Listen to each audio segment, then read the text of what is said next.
Janabheri news కి స్వాగతం. Bulletin లో ముందుగా హెడ్లైన్స్. భారత్ పై ప్రశంసల వర్షం కురిపించిన ఐక్యరాజ్య సమితి సర్వసభ్య సమావేశం అధ్యక్షురాలు. ఆఫ్రికాలో విద్య అన్ని మూల స్తంభాల్లోనూ భారతదేశం కీలక పాత్ర పోషించిందని కితాబు.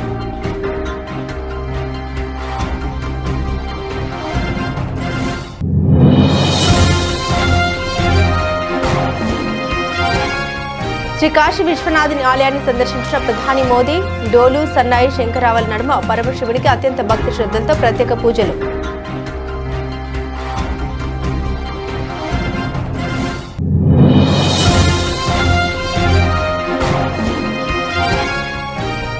ఉగ్రవాద దేశం పాక్కి భారత రక్షణ మంత్రి వార్నింగ్. ఉగ్రవాదులకు ఆశ్రయం కల్పించే దేశాలు తగిన పరిణామాలను ఎదుర్కోవాల్సి ఉంటుందన్న రాజ్నాథ్ సింగ్.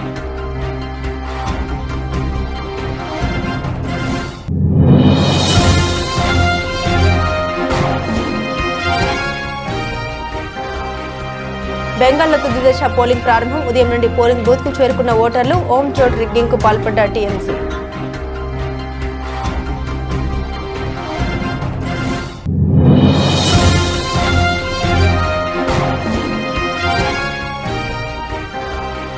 ఫ్యూచర్ సిటీలో సిపి భవనానికి సీఎం రేవంత్ శంకుస్థాపన. ప్రపంచ స్థాయి నగరంగా ఫ్యూచర్ సిటీని అభివృద్ధి చేస్తామని హామీ.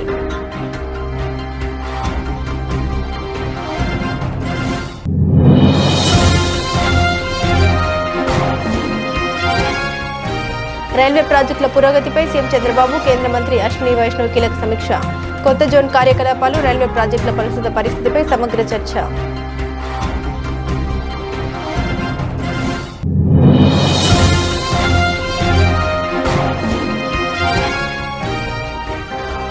అమ్మ నాన్నతో వీలైనంత సమయం గడపండి. యువతకు మాజీ మంత్రి కేటీఆర్ కీలక సూచన.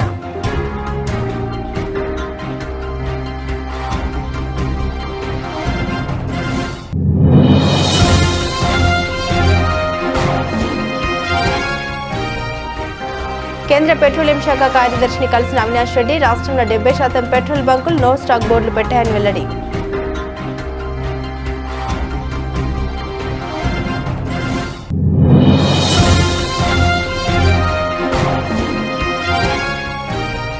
పదో తరగతి పరీక్ష ఫలితాల నేపథ్యంలో సిపి సజ్జనార్ విన్నపం. ఈ ఫలితాలు మీ జీవిత గమనాన్ని శాసించేవి కావని సూచన.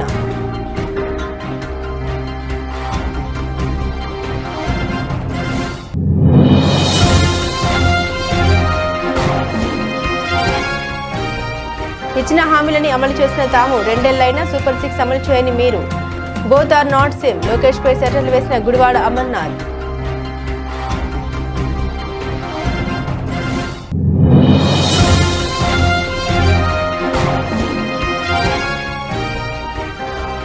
రాజస్థాన్ రాయల్స్ చేతిలో పంజాబ్ కింగ్స్ తొలి ఓటమి. ఫెరీరా, దుబే అద్భుత భాగస్వామ్యంతో రాజస్థాన్ కు ఘన విజయం.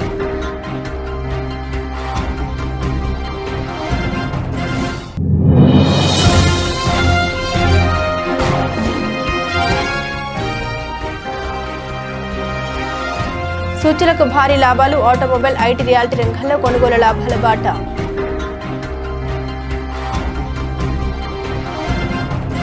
భారత్పై ఐక్యరాజ్య సమితి సర్వసభ్య అసెంబ్లీ అధ్యక్షురాలు అన్నాలేనా బెర్బాక్ ప్రశంసలు వర్షం కురిపించారు. ఢిల్లీలో జరిగిన ఓ కార్యక్రమంలో ఆమె ఈ వ్యాఖ్యలు చేశారు.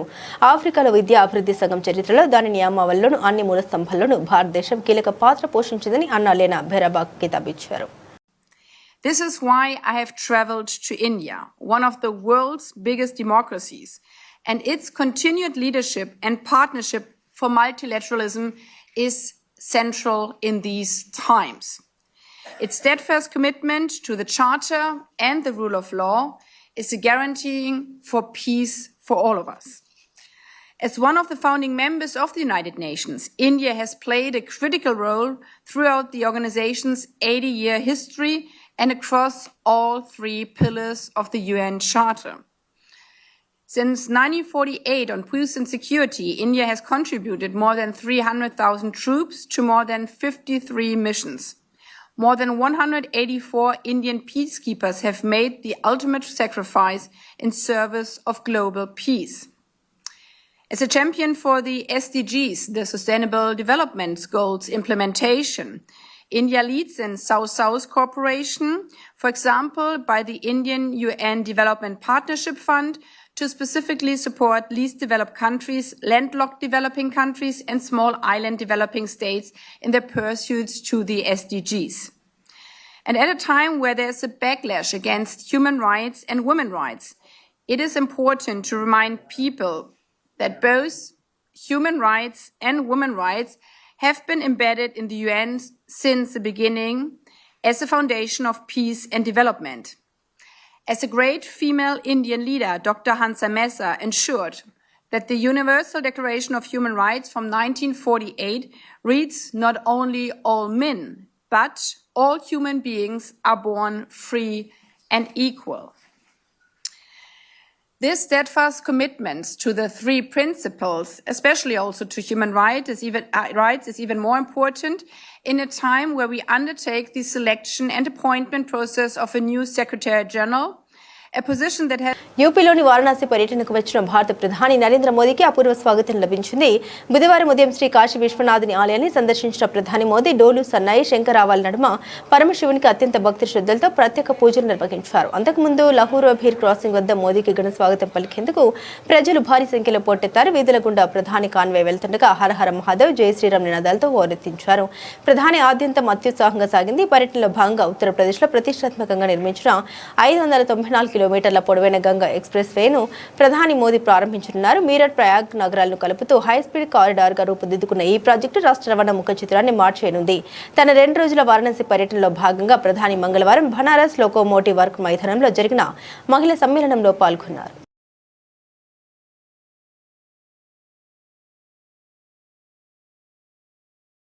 ఉగ్రవాదులకు సహాయపడుతూ ఆశ్రయం కల్పించే వారికి చర్యలు తీసుకోవడంలో షాంఘై సహకార సంస్థ ఎస్సీఓ వెనకాడకూడదని రక్షణ శాఖ మంత్రి రాజ్నాథ్ సింగ్ అన్నారు. ఉగ్రవాదులకు ఆశ్రయం కల్పించే దేశాలు అందుకు తగిన పరిణామాలను ఎదుర్కోక తప్పదని హెచ్చరించారు.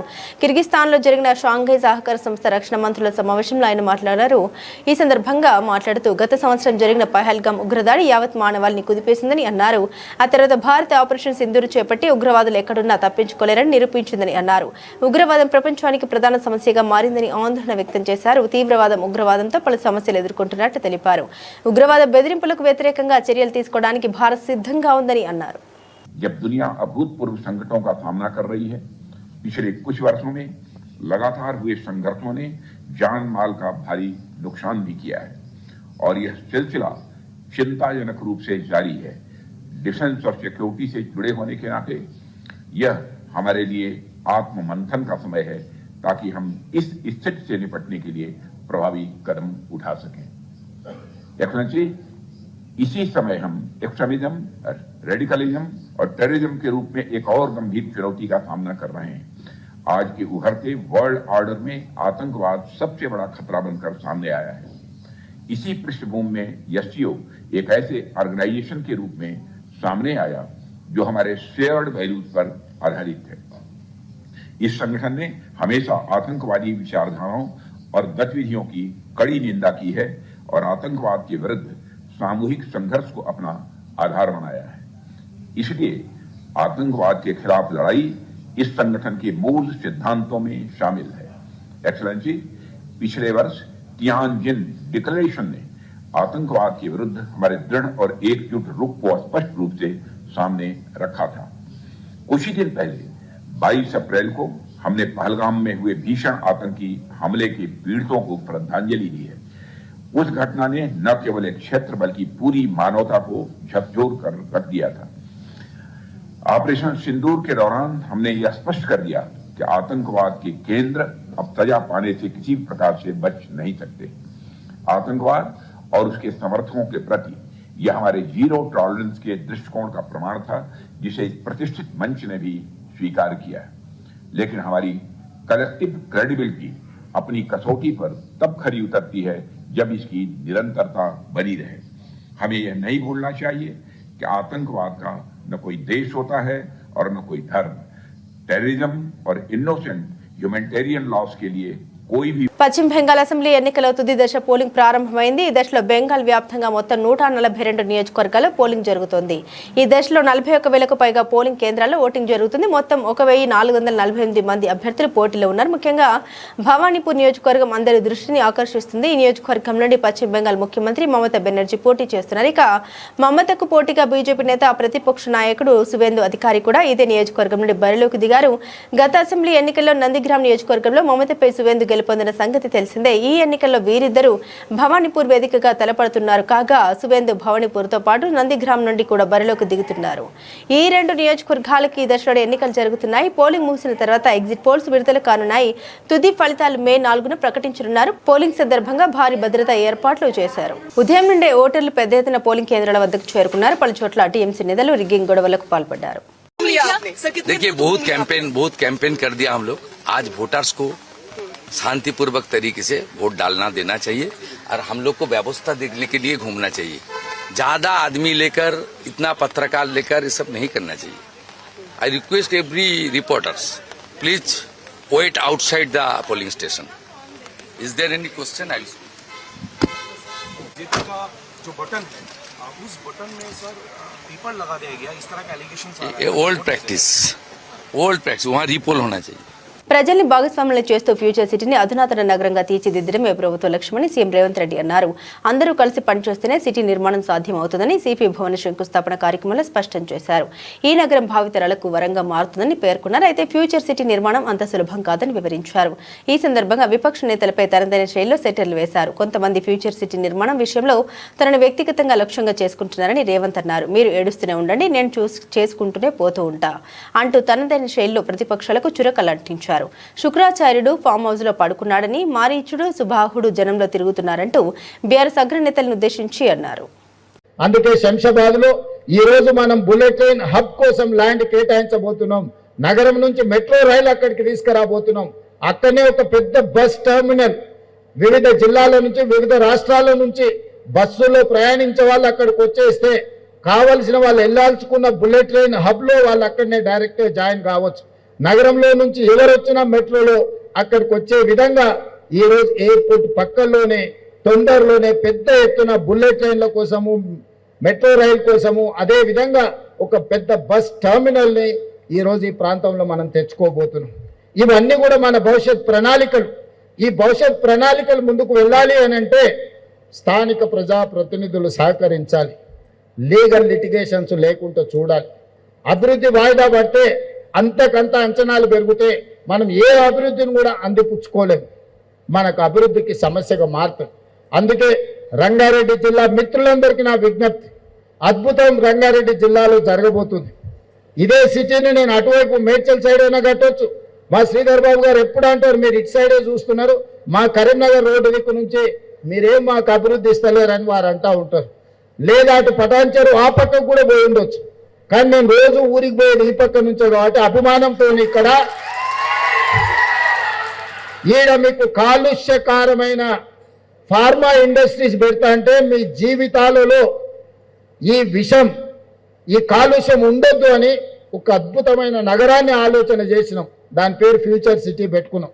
ఆంధ్రప్రదేశ్ అభివృద్ధిలో కీలకమైన రైల్వే ప్రాజెక్టుల పురోగతిపై ముఖ్యమంత్రి నారా చంద్రబాబు నాయుడు, కేంద్ర రైల్వే శాఖ మంత్రి అశ్విని వైష్ణవ్ కీలక సమీక్ష నిర్వహించారు. విశాఖపట్నంలోని VMRDA కార్యాలయంలో తాత్కాలికంగా ఏర్పాటు చేసిన సౌత్ కోస్టల్ రైల్వే జోన్ కార్యాలయాన్ని వారు సందర్శించారు. ఈ సందర్భంగా కొత్త జోన్ కార్యకలాపాలు, రాష్ట్రంలోని రైల్వే ప్రాజెక్టుల ప్రస్తుత పరిస్థితిపై దక్షిణ, మధ్య, తూర్పు, దక్షిణ కోస్తా రైల్వే జోన్ల ఉన్నతాధికారులతో కలిసి సమగ్రంగా చర్చించారు. ఈ సమావేశంలో భాగంగా అధికారులు ప్రాజెక్టుల పురోగతిపై ప్రత్యేక ప్రజెంటేషన్ ఇచ్చారు. ఈ సందర్భంగా ముఖ్యమంత్రి నారా చంద్రబాబు నాయుడు మాట్లాడుతూ దక్షిణ కోస్తా రైల్వే జోన్ కార్యకలాపాలని వచ్చే ఏడాది జూన్ 1వ తేదీ నుండి అధికారికంగా ప్రారంభించేలా గెజిట్ నోటిఫికేషన్ జారీ చేయాలని కేంద్ర మంత్రిని కోరారు.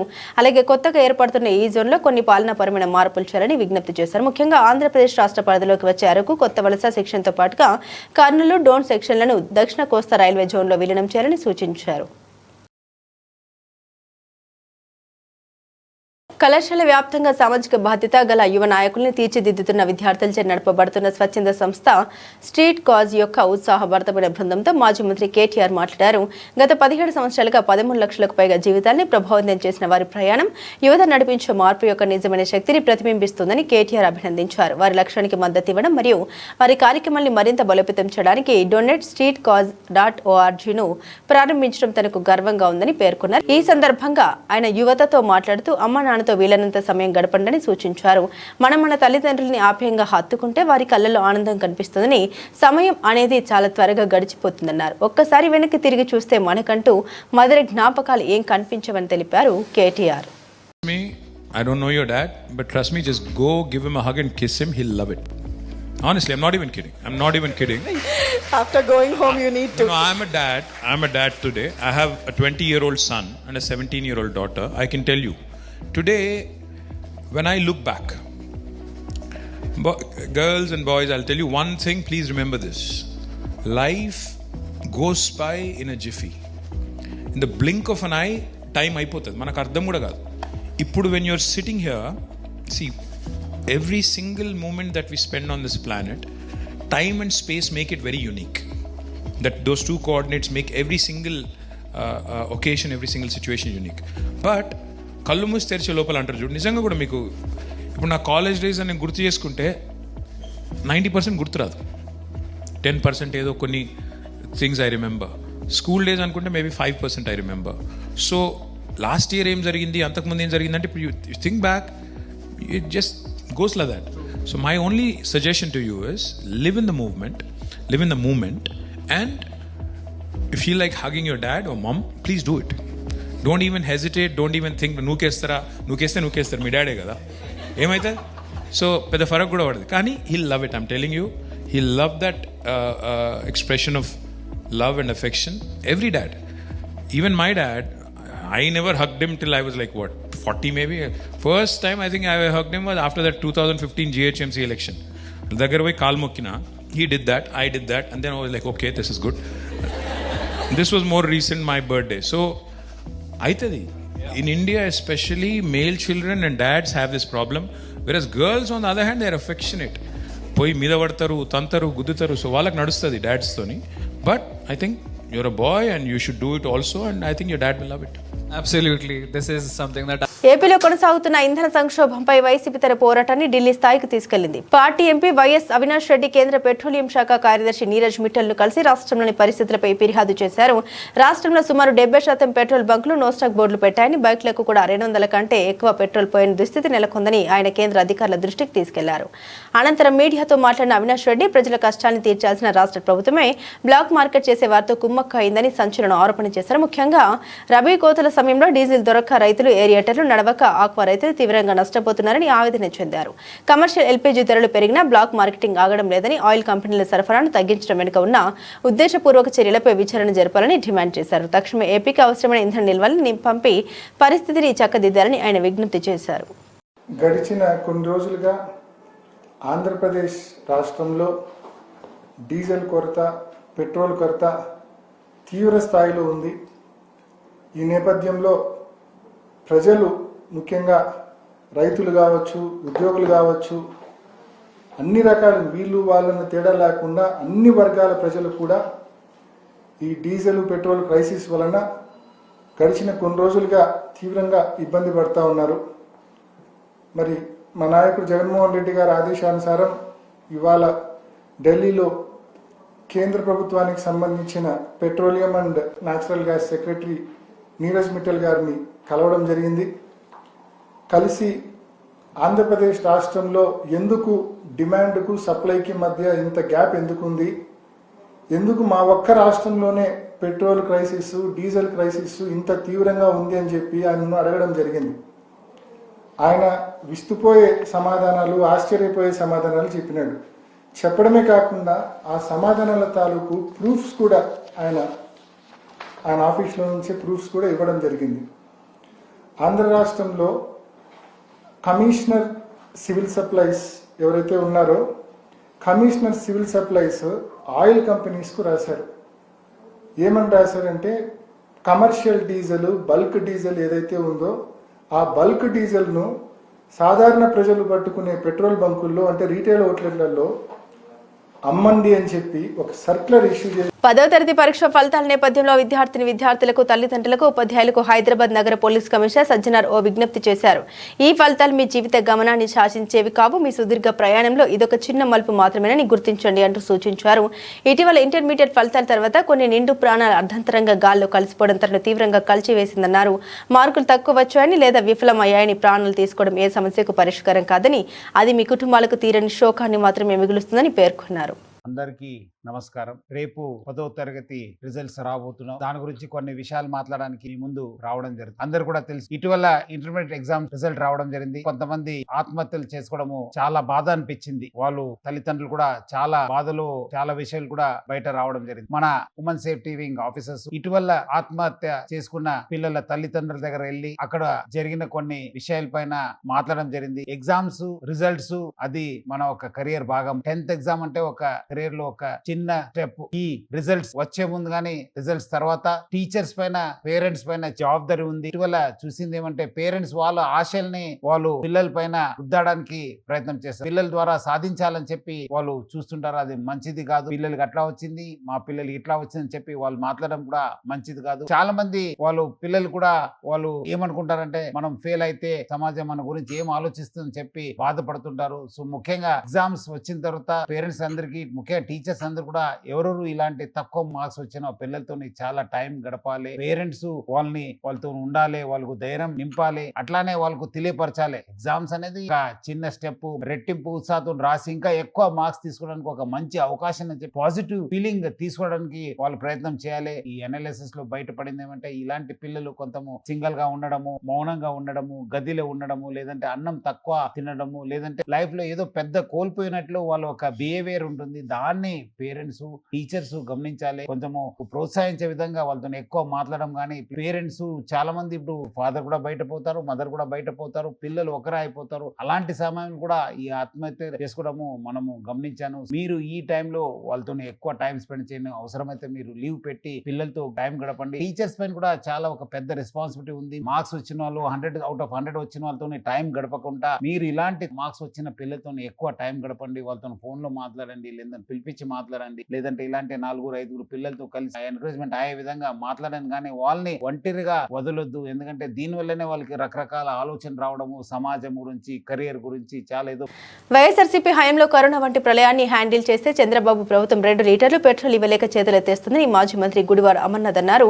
పవన్ కళ్యాణ్ లేని సమయం చూసి కార్యక్రమం పెట్టుకుని ఆయన బాధపడకుండా చేయడానికి ఆయన సినిమా డైలాగులతో డ్రామా చేశాడని, చంద్రబాబు వెన్నుపోటు సంగతి దేశ ప్రజలందరికీ తెలుసని విమర్శించారు. గొడ్డలని విమర్శిస్తున్న లోకేష్ తన తండ్రి ఎలాంటి వాడో మర్చిపోతే ఎలా అని నిలదీశారు. సొంతంగా పార్టీ పెట్టి ఒంటరిగా పోటీ చేసి పార్టీని అధికారంలోకి తెచ్చిన వైఎస్ జగన్ గారితో 3 పార్టీలు కలిసి పోటీ చేసిన వారికి పోలిక లేదని, వైఎస్ఆర్సీపీ హయాంలో ఎన్నికలు ఇచ్చిన హామీలని అమలు చేసి చూపిస్తే చంద్రబాబు 2 ఏళ్లైన సూపర్ 6 పథకాలను అమలు చేయలేకపోయారని ఆరోపించారు. బోత్ ఆర్ నాట్ సేమ్ అని లోకేష్ గుర్తుంచుకోవాలంటూ గుడివాడ అమర్నాథ్ హితో పలికారు. మీరు చేశారు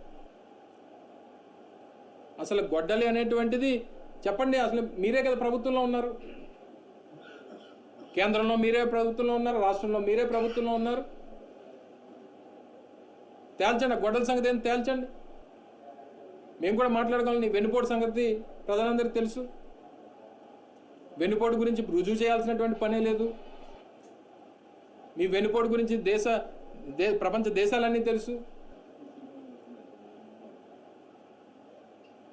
జగన్మోహన్ రెడ్డి గారు, రాజశేఖర రెడ్డి గారు మరణించిన తర్వాత ఆయన ఆశయాల కోసం, ప్రజల ఆకాంక్షలకు అనుగుణంగా ఈ రాష్ట్ర భవిష్యత్తు కోసం సొంతంగా పార్టీని స్థాపించి రాష్ట్రంలో ఒక ఎమ్మెల్యే, ఒక ఎంపీ ఉన్నటువంటి జగన్మోహన్ రెడ్డి గారు 2019కి వచ్చేసరికి ఒంటరిగా 151 మంది ఎమ్మెల్యేలని, 22 మంది ఎంపీలని గెలిపించినటువంటి ఘనత జగన్మోహన్ రెడ్డి గారిది. అయితే మామ పెట్టినటువంటి పార్టీ అధికారంలో తీసుకొని వస్తే వెన్నుపోటు పొడిచి లాక్కున్నటువంటి చరిత్ర చంద్రబాబు నాయుడు గారిది. బోత్ ఆర్ నాట్ సేమ్ అని నేను కూడా చెప్తా. ఒంటరిగా 151 సీట్లు వచ్చినటువంటి జగన్మోహన్ రెడ్డి గారికి 3-4 కలుపుకొని వచ్చినటువంటి మీకు ఉన్నటువంటి తేడా ప్రజలందరికీ తెలుసు. Both are not same. మేము తీసుకొచ్చినటువంటి అమ్మఒడి పథకం లక్షలాది మంది రాష్ట్రంలో ఉన్నటువంటి మహిళలకి న్యాయం చేయాలని, వాళ్ళ పిల్లలకి విద్యార్థులకి చదువు చెప్పించాలని చెప్పి ఐపీఎల్ 2026 సీజన్లో పంజాబ్ కింగ్స్ జైత్రయాత్రకు రాజస్థాన్ రాయల్స్ బ్రేక్ వేసింది. డోనోవన్ ఫెరీరా, శుభన్ దుబే అద్భుత పోరాటంతో మంగళవారం జరిగిన మ్యాచ్లో రాజస్థాన్ 6 వికెట్ల తేడాతో థ్రిల్లింగ్ విజయం సాధించింది. ఈ సీజన్లో పంజాబ్కి ఇది తొలి ఓటమి కావడం గమనార్హం.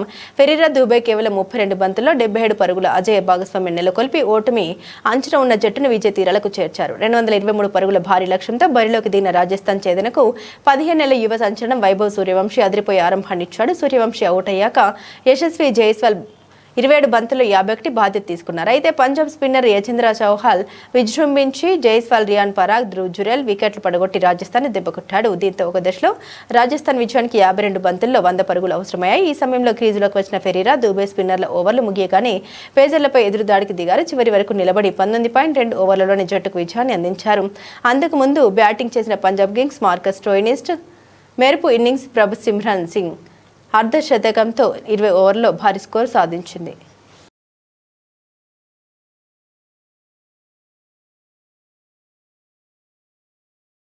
ఆటోమొబైల్, ఐటీ, ఎఫ్ఎంసీజీ, రియాలిటీ రంగాల్లో కొనుగోలు సూచనలను లాభాల బాటలో నడిపిస్తున్నాయి. అంతర్జాతీయంగా ముడి చమురు ధరలు తగ్గడం, ప్రధాన ఆసియా మార్కెట్లని లాభాల బాటలో సాగుతుండడం పాజిటివ్గా మారాయి. మరోవైపు 4 త్రైమాసికంలో కంపెనీలు వెల్లడిస్తున్న ఫలితాలు కూడా సానుకూలంగా ఉండడం కలిసి వస్తుంది. దీంతో ప్రస్తుతం సెన్సెక్స్, నిఫ్టీ భారీ లాభాల్లో కదలాడుతున్నాయి. గత సెషన్ ముగింపుతో పోల్చుకుంటే బుధవారం ఉదయం దాదాపు 350 పాయింట్ల లాభంతో 77,245 వద్ద మొదలైన సెన్సెక్స్ ఆ తర్వాత మరింత పైకి దూసుకెళ్లింది. ఉదయం 10 గంటల 15 నిమిషాల సమయంలో సెన్సెక్స్ 916 పాయింట్ల లాభంతో 77,802 వద్ద కొనసాగుతుంది. మరోవైపు నిఫ్టీ కూడా సెన్సెక్స్ బాట్లోనే సాగుతుంది. ప్రస్తుతం 275 పాయింట్ల లాభంతో 24,271 వద్ద కదలాడుతుంది. సెన్సెక్స్, నిఫ్టీలో Bandhan bank, Vodafone Idea, RBL bank, Maruti Suzuki, AB capital మొదలైన షేర్లు లాభాల్లో ఉన్నాయి. REC, power finance, Jindal steel, Nalco, blue star మొదలైన షేర్లు నష్టాల బాటలో సాగుతున్నాయి. నిఫ్టీ మిడ్ క్యాప్ ఇండెక్స్ 505 పాయింట్ల లాభంతో ఉంది. బ్యాంక్ నిఫ్టీ 471 పాయింట్ల లాభంతో ఉంది. డాలర్తో పోల్చుకుంటే రూపాయి మార్కం విలువ 94.74గా ఉంది.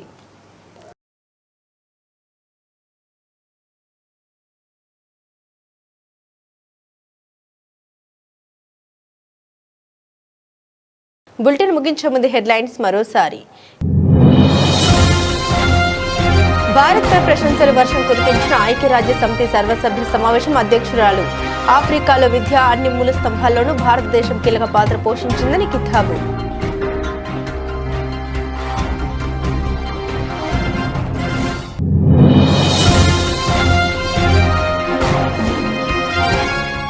శ్రీ కాశీ విశ్వనాథుని ఆలయాన్ని సందర్శించిన ప్రధాని మోదీ.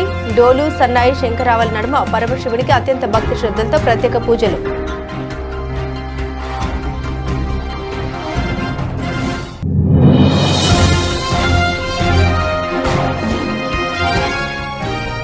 ఉగ్రవాద దేశం పాక్కి భారత రక్షణ మంత్రి వార్నింగ్.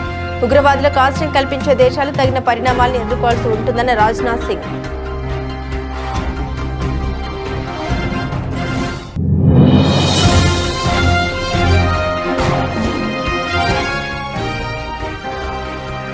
బెంగాల్లో తుది దశ పోలింగ్ ప్రారంభం. ఉదయం నుండి పోలింగ్ బూత్ కు చేరుకున్న ఓటర్లు. ఓం చోట్ రిగ్గింగ్ కు పాల్పడ్డ టీఎంసీ.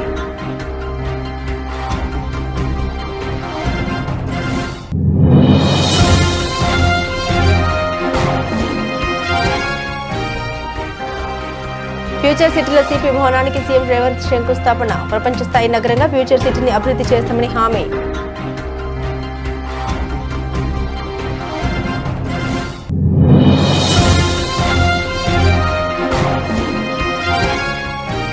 రైల్వే ప్రాజెక్టుల పురోగతిపై సీఎం చంద్రబాబు, కేంద్ర మంత్రి అశ్విని వైష్ణవ్ కీలక సమీక్ష. కొత్త జోన్ కార్యకలాపాలు, రైల్వే ప్రాజెక్టుల ప్రస్తుత పరిస్థితిపై సమగ్ర చర్చ.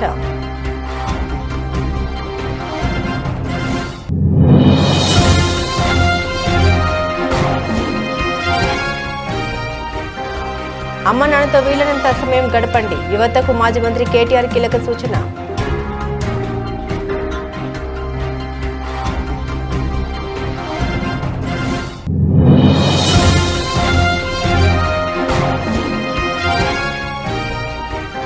కేంద్ర పెట్రోలియం శాఖ కార్యదర్శిని కలిసిన అవినాష్ రెడ్డి. రాష్ట్రంలో 70% పెట్రోల్ బంకులు నో స్టాక్ బోర్డులు పెట్టాయని వెల్లడి.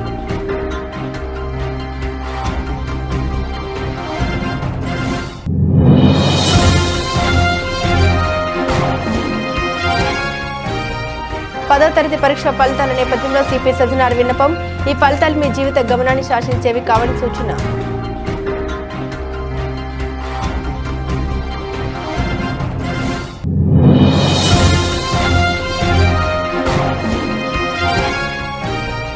ఇచ్చిన హామీలని అమలు చేసిన తాము, 2 ఏళ్లైనా సూపర్ 6 అమలు చేయని మీరు. Both are not same. Lokesh పై సెటర్లు వేసిన గుడివాడ అమర్నాథ్.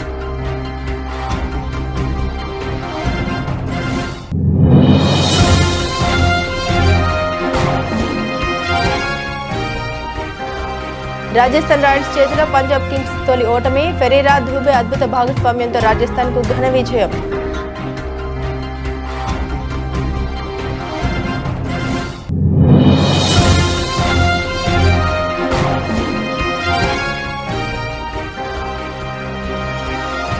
సూచీలకు భారీ లాభాలు. ఆటోమొబైల్, ఐటీ, రియాలిటీ రంగాల్లో కొనుగోలు లాభాల బాట.